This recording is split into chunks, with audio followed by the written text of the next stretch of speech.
नेपाल ने गुस्से में एक ऐसी गलती कर दी है जिसकी कीमत उसे सालों तक चुकानी पड़ेगी। नेपाल के लोगों ने जोश में ऐसा होश खोया कि पूरी दुनिया में अपने ही देश की इज्जत डुबा दी। नेपाल के जिस जेन जी की चर्चा बार बार हो रही है, उन्होंने करप्शन से लड़ते लड़ते अपने ही देश का दिवाला निकाल दिया। नेपाल के जेन जी का उत्पात देख कई देश अब घबरा गए हैं। ऐसा क्यों हुआ, वो आपको इस वीडियो में बताते हैं। दरअसल नेपाल में सिर्फ 24 घंटों में तख्ता पलट हो गया, लेकिन इन 24 घंटों में नेपाल को 31 अरब रुपए का नुकसान भी हो गया है।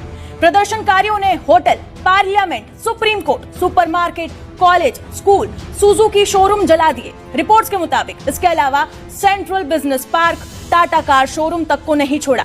राष्ट्रपति और प्रधानमंत्री और नेताओं के घर भी जला दिए गए। लोगों ने तो यहाँ लूटपाट मचा दी है। हद तो तब हो गई जब प्रदर्शनकारियों ने स्वास्थ्य और जनसंख्या मंत्रालय की एक इमारत को आग लगा दी।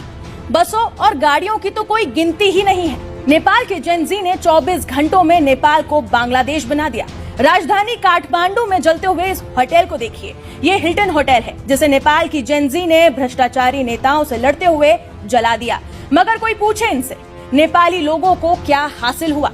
पैसे का नुकसान तो हुआ ही हुआ, मगर देश की छवि जिसे नुकसान पहुंचा है उसका क्या, जिसकी भरपाई नहीं हो सकती।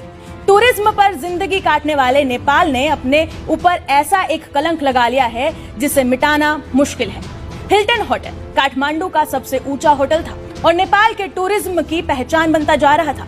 ये होटल पिछले साल जुलाई में ही बनकर तैयार हुआ था। इसमें 5 अरब भारतीय रुपए खर्च हुए थे। ये होटल विदेशी टूरिस्ट में बहुत ज्यादा मशहूर था। अभी तो बड़े बड़े ब्रांड्स ने नेपाल में कदम रखना शुरू ही किया था। टूरिज्म, हॉस्पिटैलिटी जैसे सेक्टर में कई बड़ी कंपनियां यहाँ पर पैर जमा रही थी। मगर अब कौन ही नेपाल में इन्वेस्ट करने की हिम्मत दिखाएगा, क्योंकि कोई भी बड़ा होटल अब नेपाल में क्यों ही आएगा। उसे तो यही डर रहेगा कि न जाने कब फिर से यहाँ पर सरकार पलट जाए और हम बर्बाद हो जाए। तो वहीं बता दें कि नेपाल इंश्योरेंस एसोसिएशन यानी कि NIA के मुताबिक बीमा कंपनियों को लगभग 31 अरब भारतीय रुपए से अधिक का क्लेम का सामना करना पड़ सकता है। ये नुकसान साल 2015 में आए भूकंप से भी 3 गुना ज्यादा है। जेन जी ने भ्रष्टाचारी सरकार को गिराने के चक्कर में अपने ही इज्जत गिरा दी। इस रिपोर्ट पर आप क्या कहना चाहते हैं, हमें कमेंट सेक्शन में जरूर बताएं। और बाकी तमाम खबरों के लिए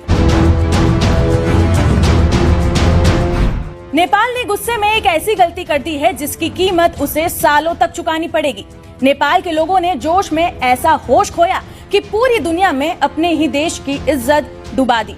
नेपाल के जिस जेन जी की चर्चा बार बार हो रही है, उन्होंने करप्शन से लड़ते लड़ते अपने ही देश